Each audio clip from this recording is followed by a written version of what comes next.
Hello बच्चों, कैसे हैं आप। इलेक्ट्रोस्टैटिक में आज एक फिर से नया लेक्चर जिसमें आज हम पढ़ेंगे electric field intensity due to dipole in broadside on position.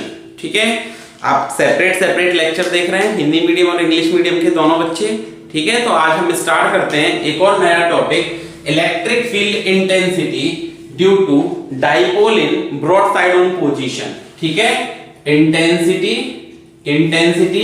due to dipole in broadside on position, intensity due to dipole in broadside on position, broadside on position। ठीक है, हम इसको कैलकुलेट करना चाह रहे हैं, electric field intensity due to dipole, electric field intensity due to dipole in broadside on position।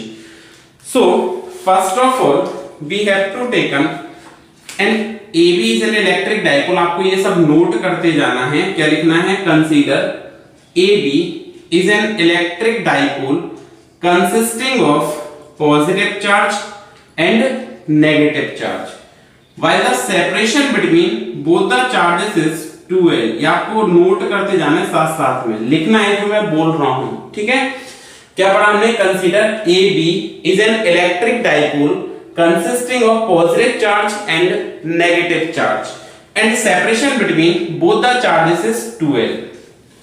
If point P is situated on the perpendicular bisector of dipole, a point P is situated at distance d from the center of dipole, a point P is situated at distance d from center of dipole at which electric field intensity is to be determined, at which electric field intensity due to dipole is to be determined, and this point is perpendicular to separation of dipole। ये जो point P है ये dipole की surface से कैसे है? Perpendicular है। कैसे है? परपेंडिकुलर है। That's why it is called broadside on position, that's why it is called as broadside on position। ठीक है, अब देखिए आप, ये डिस्टेंस आपकी क्या हो गई? L, this is distance L, और ये रिमेनिंग डिस्टेंस ये भी क्या हो गई? L, this is charge minus Q। ठीक है, अब now we have to calculate electric field intensity at point P। हमको क्या करना है? इस पॉइंट P पर इलेक्ट्रिक फील्ड इंटेंसिटी कैलकुलेट करनी है। इलेक्ट्रिक फील्ड इंटेंसिटी कैलकुलेट करने के लिए आपको पहले ये सेपरेशन चाहिए, ये सेपरेशन कैलकुलेट करना है। इसके लिए हमने लिखा in right angle triangle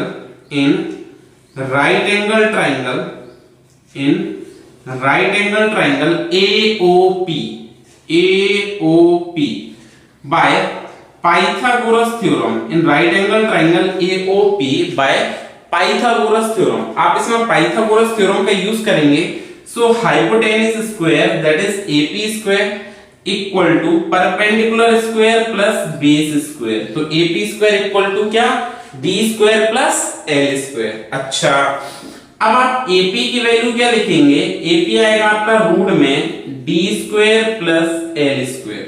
okay, और आप AP को साथ में क्या लिख सकते हैं? AP equal to D square plus L square की पावर 1/2। क्या लिख सकते हैं? D square plus L square की power 1/2।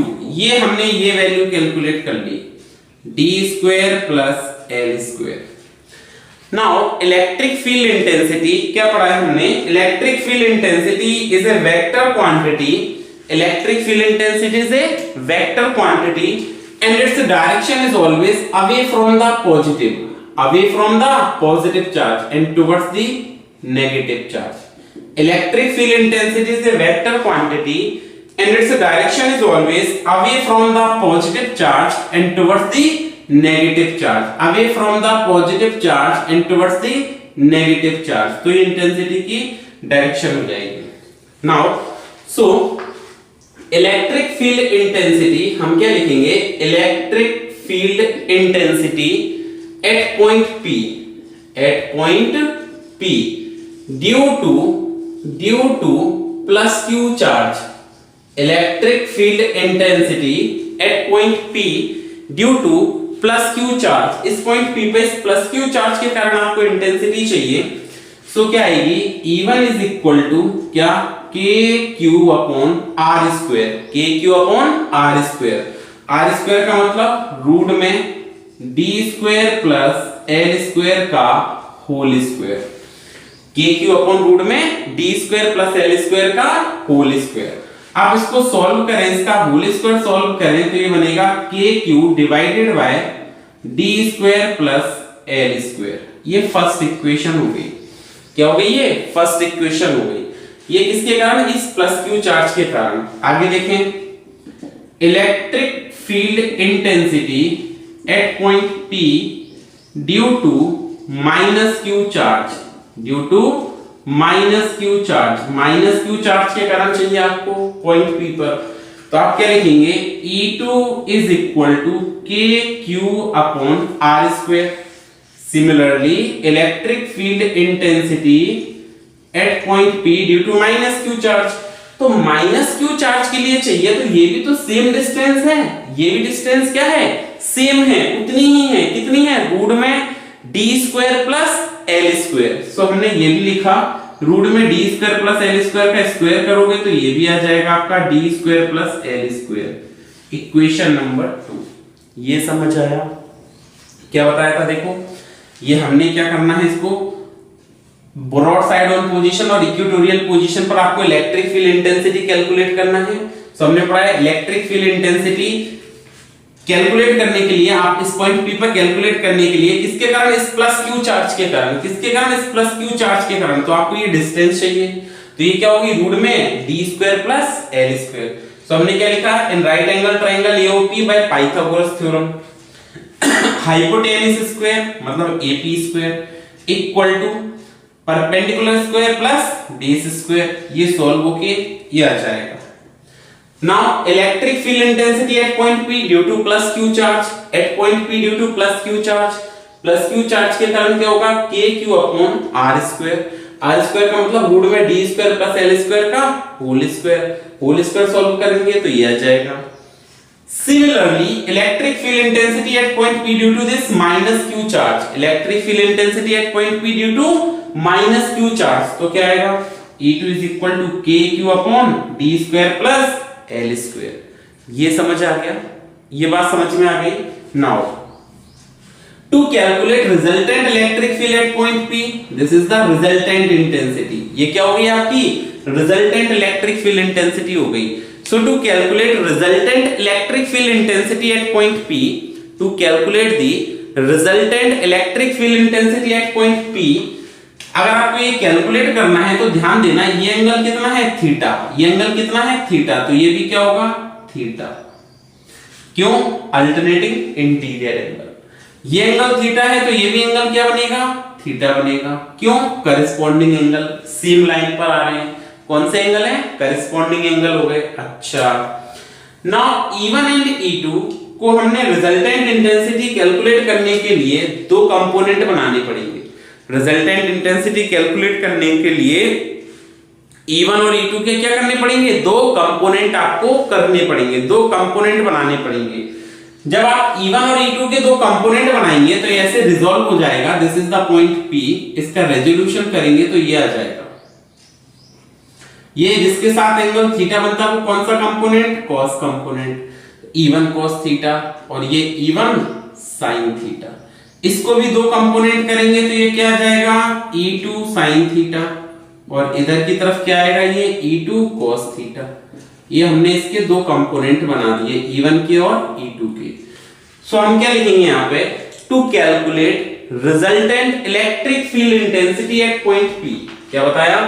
To calculate resultant electric field intensity at point P, E1 and E2 can be resolved into two mutually perpendicular component। क्या?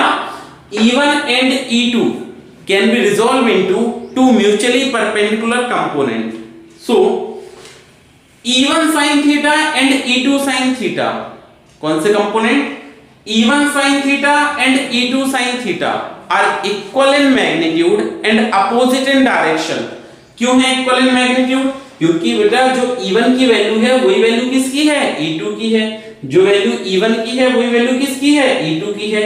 सो E1 sin theta and E2 sin theta are equal in magnitude and opposite in direction, that's why they cancel out each other while the resultant intensity takes place due to component E1 cos theta and E2 cos theta। किसके कारण, E1 cos theta and E2 cos theta। आएगी resultant intensity E1 cos theta and E2 cos theta, कौन से component के कारण आएगी, E1 cos theta and E2 cos theta।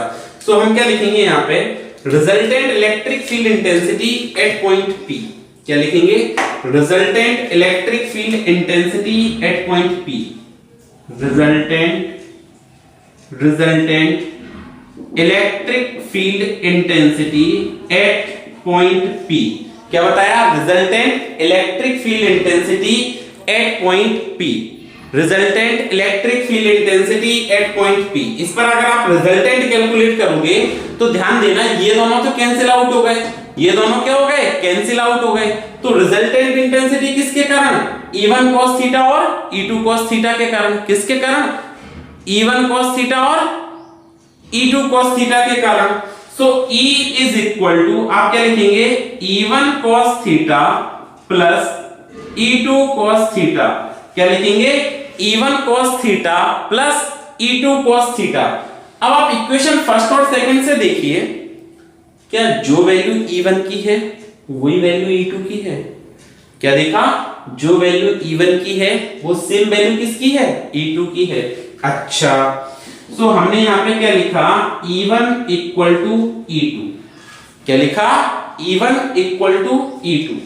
अगर E1 E2 के इक्वल है, E1 किसके इक्वल है, E2 के इक्वल है, E1 E2 के इक्वल है, E1 किसके इक्वल है, E2 के इक्वल है, E1 किसके इक्वल है, E2 के इक्वल है। अगर ये दोनों इक्वल हैं तो जो E1 की वैल्यू आएगी वही वैल्यू किसकी आएगी, E2 की आएगी।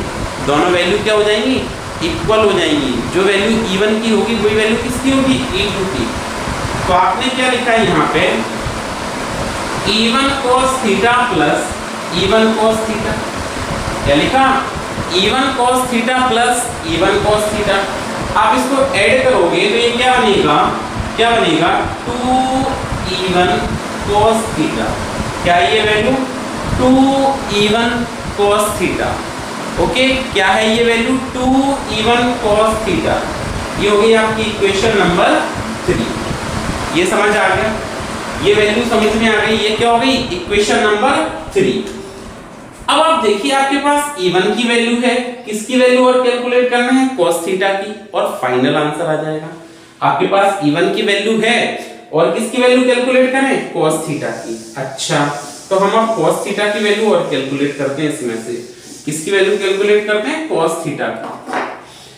सो cos थीटा की वैल्यू कैलकुलेट करने के लिए हमने लिखा, in right angle triangle, in right angle triangle कौन सा, AOP, AOP cos theta equal to क्या होता है, cos theta is equal to क्या, बेस अपॉन हाइपोटेनियस।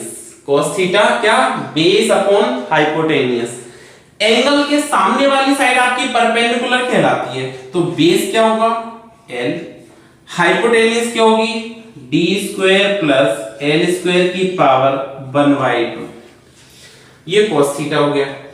अब हम ये क्या करते हैं, E1 और cos थीटा की वैल्यू पुट करते हैं। Put value of E1 and cos theta, put value of E1 and cos theta in equation 3। Put value of E1 and cos theta in equation 3। अच्छा, अब हम क्या करते हैं, इसमें E1 की और cos थीटा की वैल्यू पुट करते हैं। जब आप इसमें E1 और cos थीटा की वैल्यू पुट करेंगे इक्वेशन 3 में, तो ध्यान दीजिए क्या मिलेगा। तो ये आएगा, resultant intensity at point P is equal to 2 E1 क्या आया था, KQ divided by d square plus L square, ये E1 था। cos थीटा की वैल्यू क्या है आपके पास में, L upon d square plus L square की पावर 1/2, क्या है, L upon d square plus L square की पावर 1/2। इसको सॉल्व करिए, E इक्वल टू के into Q into 2l।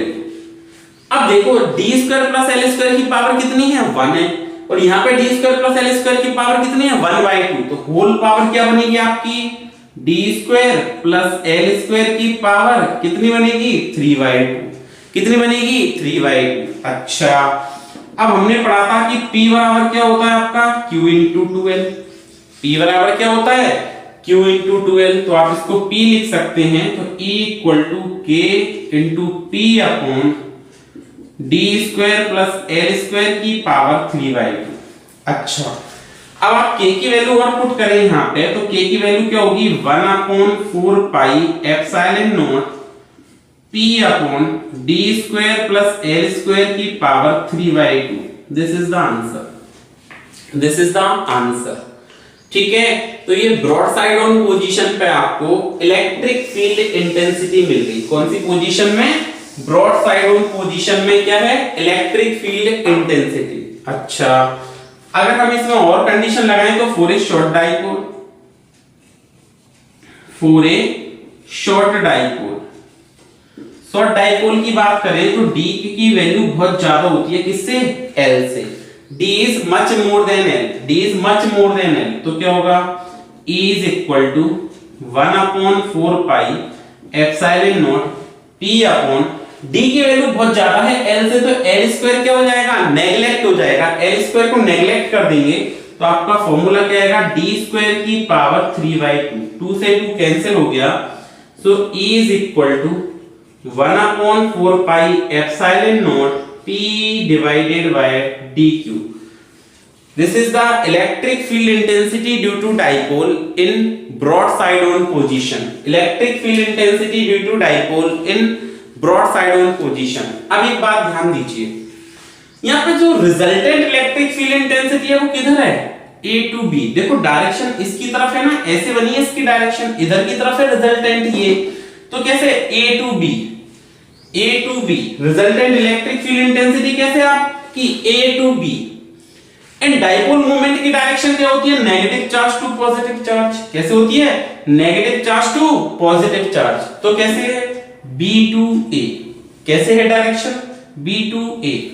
Hence यहां पर क्या करेंगे E vector and P vector both are anti parallel, क्योंकि A वेक्टर A से B है और P वेक्टर B से A है, तो anti parallel, so angle between them is 180 degree, angle between them is 180 degree. समझ आया, ये बात समझ में आई। तो ये आपके एंड ऑन पोजीशन और ब्रॉड साइड ऑन पोजीशन हो गई। एक क्वेश्चन पढ़ते हैं, क्या है question, two charges, next example है to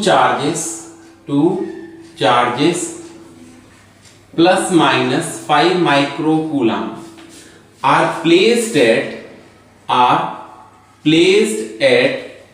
1 centimeter apart, 1 centimeter apart, form an electric dipole, form an electric dipole, form an electric dipole, then electric field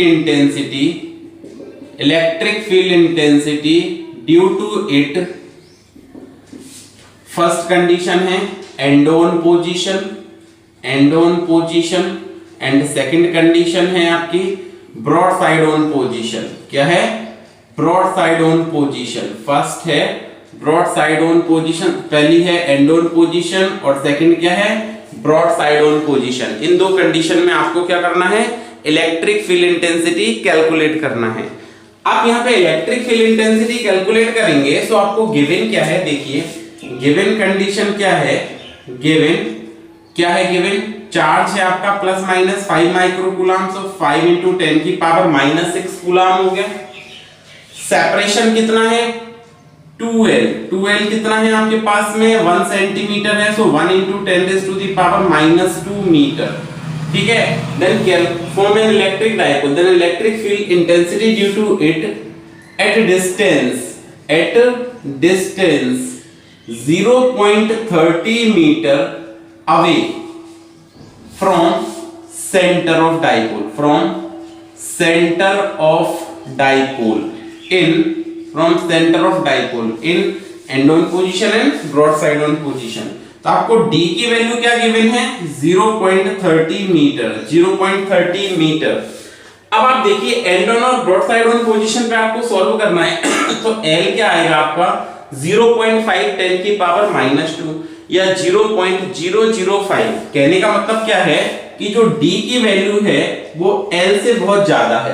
क्या है d is much more than L। क्या है d is much more than L। So electric field intensity calculate करेंगे अगर आप and on position पे तो वो क्या होगी E is equal to 1 upon A point में 1/4 pi epsilon nought 2p upon d cube, 2p upon d cube. क्यों कर रहे हैं ऐसा? क्योंकि d की वैल्यू ज्यादा है और l की वैल्यू क्या है कम। d is much more than l, d क्या है बहुत ज्यादा है और l क्या है बहुत कम है। तो क्या आएगा ये फॉर्मूला लगा दिया। अच्छा E is equal to 1/4 pi epsilon nought क्या होता है 9 × 10 की पावर 9 2। P कैलकुलेट करना है तो P क्या होता है आपके पास Q × 2L। P क्या होता है Q × 2L और Q क्या है आपके पास में 5 × 10 की पावर -6 और 2L की वैल्यू क्या है 1 × 10⁻²। आप सॉल्व करोगे तो 5 × 10 की पावर -8 हो जाएगा ये P। तो हमने P लिखा 5 × 10⁻8 डिवाइडेड बाय D। D क्या है 0.30 का क्यूब। D क्या है 0.30 क्यूब। अच्छा अब देखिए आप E बराबर 9 इंटू ये -8 से 10 की पावर 9 कैंसिल हुआ, -8 से इसको कैंसिल किया तो 10 रह गया। कितना रह गया 10। ये कितना बचा 10। सो हमने क्या लिखा multiplied by 10 into 2 into 5 divided by 0.30 into 0.30 into 0.30। 3 बार हमने इसका मल्टीप्लाई किया। अब ये डेसिमल को हटाएंगे तो 10 की पावर क्या हो जाएगा 6 हो जाएगा। कितना हो जाएगा 6 हो जाएगा। So electric field E equal to 9 into 10 into 5 और ये 10 इंटू 10 की power 6 divided by 30 into 30 into 30। 2 zero से हमने ये दोनों जीरो कैंसिल कर दिए, 3 3 जा 9 से ये 9 कैंसिल हो गया। तो आपका ये फॉर्मूला क्या आया E इज इक्वल टू 100/30 10 की पावर 4। क्या आया 100, 10 की पावर 6 को 100 बना दिया, 100/30 10 की पावर 4। जीरो से zero cancel. So E equal to 3.33 10 की power 4 newton per coulomb. This is the answer. 3.33 10 की power 4 newton per coulomb is the answer. ये कौन सी पोजीशन आ गई एंड ऑन पोजीशन। कौन सी पोजीशन है एंड ऑन पोजीशन। अब हम बात करते हैं इसमें ब्रॉड साइड ऑन पोजीशन की। तो देखिए आपने फॉर्मूला पढ़ा था ब्रॉड साइड ऑन पोजीशन में जो फॉर्मूला होता है क्या equal to 1/2 into end on E end on. ठीक है हमने ये प्रूफ किया था कि ब्रॉड साइड ऑन पोजीशन में जो इलेक्ट्रिक फील्ड इंटेंसिटी होती है वो हाफ होती है किसके एंड ऑन की। क्यों? क्योंकि इसमें फॉर्मूले में क्या आता है 1/4 पाई एप्सिलॉन और 2p अपॉन d क्यूब और वहां क्या आएगा p अपॉन d क्यूब। तो ये हाफ हो जाएगी, हाफ हो जाएगी तो वैल्यू रखें 1/2 इंटू एंड ऑन में कितना 3.33 10 की पावर 4। आप इसको सॉल्व करके लिख सकते हैं 3.33 डिवाइडेड बाय 4 इंटू 10 की पावर 4। डिवाइड दे दिया आपने। जैसे हम डिवाइड को सॉल्व करेंगे then we get the final answer. आप जैसे डिवाइड को सॉल्व करोगे then we get the final answer. तो फाइनल आंसर क्या आएगा E इज इक्वल टू कौन सी पोजीशन में ब्रॉड साइड ऑन पोजीशन में क्या 1.67 10 की power 4 newton per coulomb. This is the answer. Newton per coulomb this is the answer. तो ये आपका एक न्यूमेरिकल था एंड ऑन और ब्रॉड साइड ऑन पोजीशन को सॉल्व करने के लिए। अब देखिए इसमें एक और टॉपिक है, नेक्स्ट टॉपिक है work done to rotate the dipole in uniform electric field. क्या है next topic work done to rotate the dipole in uniform electric field और दूसरा क्या है torque act on the dipole in uniform electric field. तो हम पहले बात करते हैं टॉर्क की। Torque act on the dipole in uniform electric field. क्या पढ़ेंगे torque act on the dipole in uniform electric field. So next is torque act on the dipole torque act on the dipole in uniform electric field, torque act on the dipole in uniform electric field.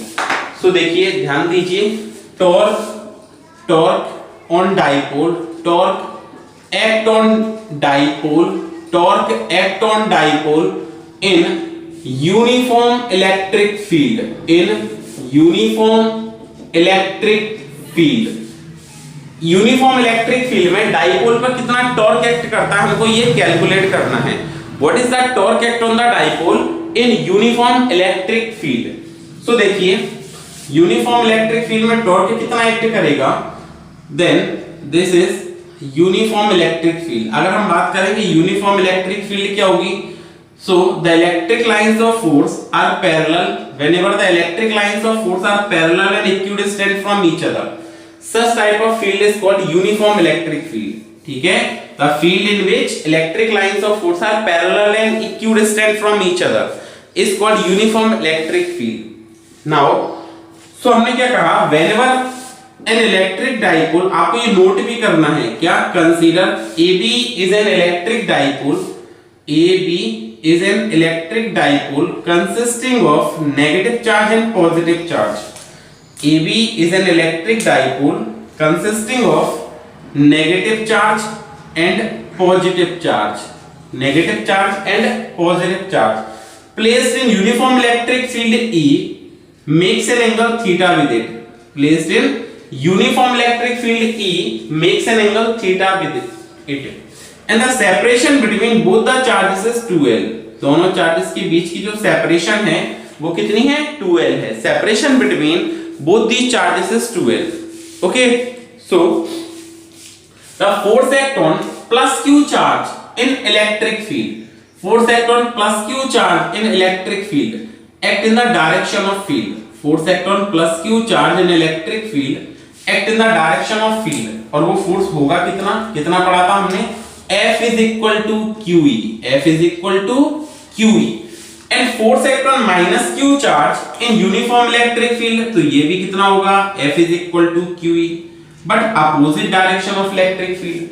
Force act on minus q charge in uniform electric field act in opposite direction of electric field. Force act on plus q charge act in the direction of electric field, while the force act on minus q charge act in opposite direction of electric field. So both these forces are equal in magnitude and opposite in direction. That's why they form a torque. Both these forces are equal in magnitude and opposite in direction. That's why they form a torque. So torque act on the dipole, torque act on the dipole, torque act on dipole, act on dipole. What is the torque act on dipole? So one force, क्या पढ़ा था torque का formula? Any one force into perpendicular distance between the forces multiplied by perpendicular distance between the forces, perpendicular distance between the forces, perpendicular distance between the forces, ये फॉर्मूला होता है. So torque tau is equal to force F into, अब आपको क्या calculate करना है, इसमें परपेंडिकुलर डिस्टेंस कैलकुलेट करना है. क्या कैलकुलेट करना है, परपेंडिकुलर डिस्टेंस. तो अगर आप इसकी परपेंडिकुलर डिस्टेंस कैलकुलेट करोगे, क्या कैलकुलेट करोगे, परपेंडिकुलर डिस्टेंस, तो हमने इसको क्या किया, आगे ऐसे एक्सटेंड कर दिया ये, और आपने ये भी आगे बढ़ा दिया, यहां से ये एक्सटेंड कर दिया. This is the point C, ये 90 डिग्री हो गया पॉइंट C. ये एंगल थीटा है, तो अल्टरनेटिंग इंटीरियर एंगल से ये एंगल भी क्या बनना चाहिए, थीटा बनना चाहिए. अगर ये थीटा है तो अल्टरनेटिंग इंटीरियर एंगल से ये एंगल भी क्या बनेगा, थीटा बनेगा. क्या बनेगा, थीटा बनेगा. ठीक है, अगर ये वाला एंगल थीटा बनेगा तो देखिए थीटा के सामने वाली साइड, थीटा के सामने वाली साइड क्या कहलाती है, परपेंडिकुलर. थीटा के सामने वाली साइड क्या कहलाती है, परपेंडिकुलर. तो ये थीटा है, इसके सामने AC है, AC साइड क्या होगी आपकी, परपेंडिकुलर हो जाएगी. क्या होगी, परपेंडिकुलर हो जाएगी. अगर ये साइड परपेंडिकुलर हो जाएगी तो F into AC. अब फोर्स कितना एक्ट कर रहा है किसी चार्ज पर, किसी भी चार्ज पर फोर्स कितना एक्ट कर रहा है, F equal to QE. किसी भी चार्ज पर फोर्स कितना एक्ट कर रहा है, F is equal to QE. तो देखिए फोर्स हो जाएगा F is equal to QE. ठीक है, कितना हो जाएगा, F equal to QE. और अगर F equal to QE हो जाएगा तो यह जाएगा QE into AC. Equation number first क्या हो जाएगा, QE into AC. अब अगर आप इसमें AC की वैल्यू फाइंड आउट कर दें, किसकी वैल्यू कैलकुलेट करना है, AC की, तो आपको टॉर्क मिल जाएगा।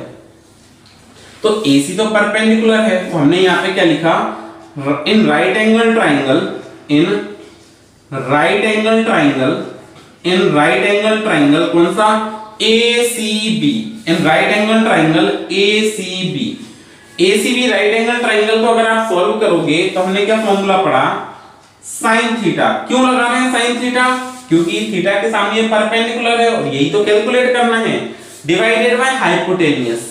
सो साइन थीटा इक्वल टू क्या लिखोगे आप, परपेंडिकुलर अपॉन हाइपोटेनियस। परपेंडिकुलर क्या है, AC, हाइपोटेनियस क्या है, AB। अच्छा, सो ये sin theta is equal to what, AC। AC क्या है आपके पास में, कैलकुलेट करना है। AB क्या है, 2L, AB क्या है, 2L, तो मल्टीप्लाई करो तो AC equal to 2L sin theta, AC equal to क्या, 2L sin theta, equation number 2। Now put value of AC in equation number 1। हमने क्या लिखा आगे, put value of AC in equation 1। So देखिए, put value of AC, put value of AC in equation 1, in equation 1। हम यहाँ पे क्या कर रहे हैं, AC की वैल्यू पुट कर रहे हैं पहली इक्वेशन में, ठीक है। तो टॉर्क कितना होगा, QE इनटू AC क्या है आपके पास में, 2L sin थीटा, AC की वैल्यू क्या है, 2L sin थीटा। अच्छा, तो ये टॉर्क क्या होगा, torque equal to Q into 2L into E sin theta, क्या होगा, Q into 2L into E sin theta. ये समझ आ गया। अच्छा, अब आपने क्या पढ़ा था कि P क्या होता है, Q into 2L। What is P, Q into 2L। इसको सॉल्व कीजिए तो यह जाएगा आपका Q इंटू 2L को हमने P लिख दिया into E sin theta. So the torque is tau equal to PE sin theta. Torque कितना हो जाएगा, PE sin theta, PE sin theta. This is the torque act on the dipole. Torque equal to क्या, PE sin theta. This is the torque act on the dipole in uniform electric field. Torque act on the dipole in uniform electric field. फिर आगे देखिए, in vector form, अगर हम इसका vector form लिखें तो देखो, in vector form, vector form में आप इसको क्या लिख सकते हैं, टॉ वेक्टर sin थीटा आ गया। अब देखिए, जब भी वेक्टर फॉर्म लिखें और यहाँ पे साइन आए, क्या आए, साइन, तो आपको क्या करना है, क्रॉस। कौन सा प्रोडक्ट करना है, क्रॉस। और अगर यहाँ पे cos आ जाए, क्या आ जाए, cos, तो आपको कौन सा प्रोडक्ट करना है, डॉट। कौन सा करना है, डॉट। अगर ये क्रॉस प्रोडक्ट हो, sin थीटा हो तो क्रॉस होगा और cos थीटा हो तो डॉट होगा। तो वेक्टर फॉर्म में लिखें अगर अपन, तो ये आएगा tau vector equal to P vector cross E vector. Tau vector equal to P vector cross E vector. ये आपका वेक्टर फॉर्म आ जाएगा। कौन सा फॉर्म आ गया, वेक्टर फॉर्म आ गया।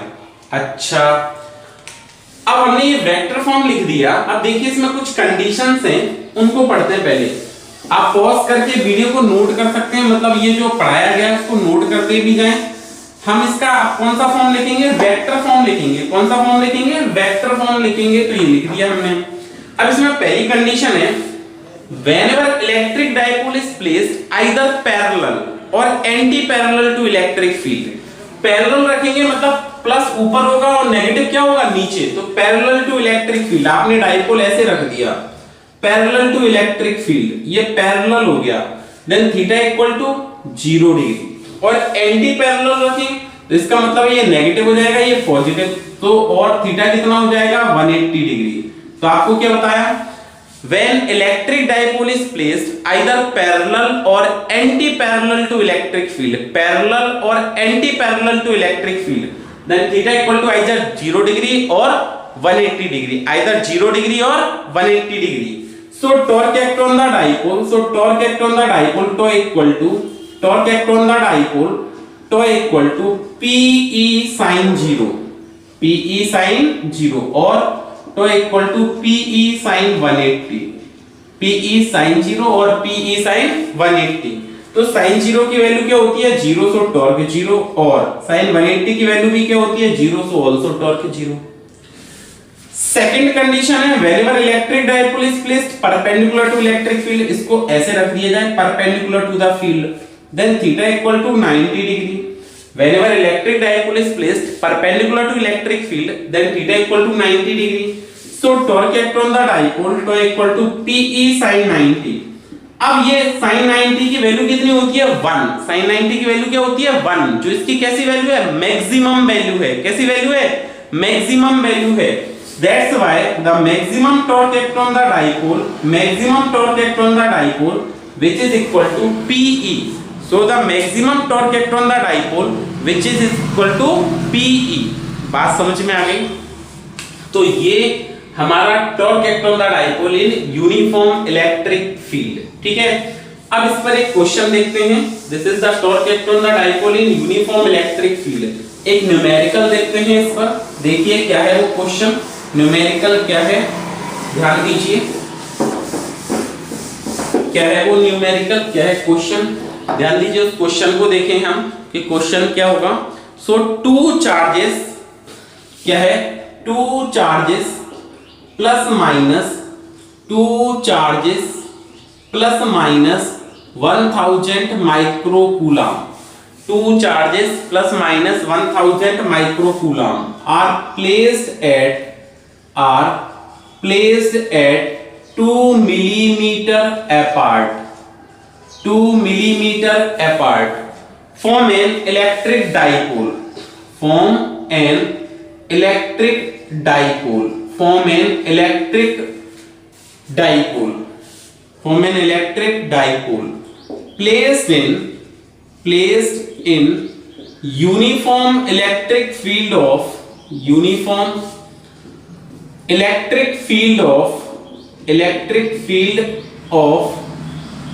placed in uniform electric field of 4 into 10 की power 4 Newton, electric field of Newton per coulomb. ठीक है. Makes an angle theta with the field. Makes an angle 30 degree. Makes an angle 30 degree with electric field. Makes an angle 30 degree with electric field. Calculate torque act on the dipole. Calculate torque act on the dipole. Calculate torque act on the dipole. Calculate torque act on the dipole. ये आपको calculate करके बताना है कि dipole पर कितना torque act करेगा. क्या कैलकुलेट करना है, torque act on the dipole. क्या कैलकुलेट करना है, torque act on the dipole. तो आपको टॉर्क एक्ट कैलकुलेट करना है. तो सबसे पहले देखते हैं गिवन क्या क्या है. गिवन चार्ज गिवन है कितना 1000 माइक्रोकूलम. तो कूलम में कन्वर्ट करें 1000 10 की power -6 coulomb. Distance placed at 2 millimetre apart, मतलब जो सेपरेशन है वो 2 मिलीमीटर है. तो इसको मीटर में कन्वर्ट करें 2 into 10 की power -3 metre. Okay. Electric field आपको गिवन है कितनी है 4 into 10 की power 4 newton per coulomb. Angle 30 degree है. ठीक है. तो टॉर्क एक्ट करना है. टॉर्क एक्ट करना है तो torque equal to PE sin theta. क्या आएगा PE sin थीटा. तो P है क्या आपके पास में. तो सबसे पहले हम P की वैल्यू कैलकुलेट करते हैं. P क्या होगा Q into 2L होगा. Q क्या है Q 1000 into 10 की पावर -6. 2L क्या है 2 into 10 की पावर -3. ठीक है. इसको हमने सॉल्व किया. सो 1 2 3 से ये -3 कैंसिल हो गया. तो ये आपके पास डाइपोल मूवमेंट आ गया. क्या आ गया डाइपोल मूवमेंट 2 into 10 की पावर -6 कूलम इंटू मीटर. आपको टॉर्क कैलकुलेट करना है. क्या करना है टॉर्क. तो टॉर्क कैलकुलेट करोगे तो टॉर्क बराबर PE sin थीटा होगा. PE sin theta. P कितना है 2 into 10 की पावर -6. E क्या है E 4 into 10 की power 4 sin 30 degree. sin 30 degree. आप इसको सॉल्व करें तो टॉ बराबर 2 into 10 की पावर -6 4 into 10 की पावर 4 और sin 30 की वैल्यू क्या 1/2. sin 30 क्या 1/2. इसको हमने कैंसिल आउट कर दिया. जैसे आपने इसको कैंसिल आउट किया तो यहाँ पे बचेगा प्लस के 4 से माइनस का 6 कैंसिल हुआ तो माइनस का 2. So torque act on the dipole is 4 into 10 की power -2 newton into metre. This is the answer. तो देखिए बेटा, जो आरबीएससी के बच्चे हैं उनका यहाँ पे फर्स्ट चैप्टर कंप्लीट हो गया आरबीएससी के बच्चों का। सीबीएसई वाले बच्चों के लिए आगे हम कंटिन्यू करेंगे, ठीक है। इसके बाद हम work done by the dipole पढ़ेंगे, टॉर्क एक्टिव ऑन द हम डाइपोल हमने पढ़ लिया है, पोटेंशियल एनर्जी ऑफ डाइपोल पढ़ेंगे, ओके। देन गॉस थ्योरम, जो आरबीएससी वाले बच्चे हैं गॉस थ्योरम उनका सेकंड चैप्टर है। तो आप लोग पढ़ते रहिए, सुरक्षित रहिए, चैनल को ज्यादा से ज्यादा लाइक कीजिए, शेयर कीजिए, सब्सक्राइब कीजिए। धन्यवाद।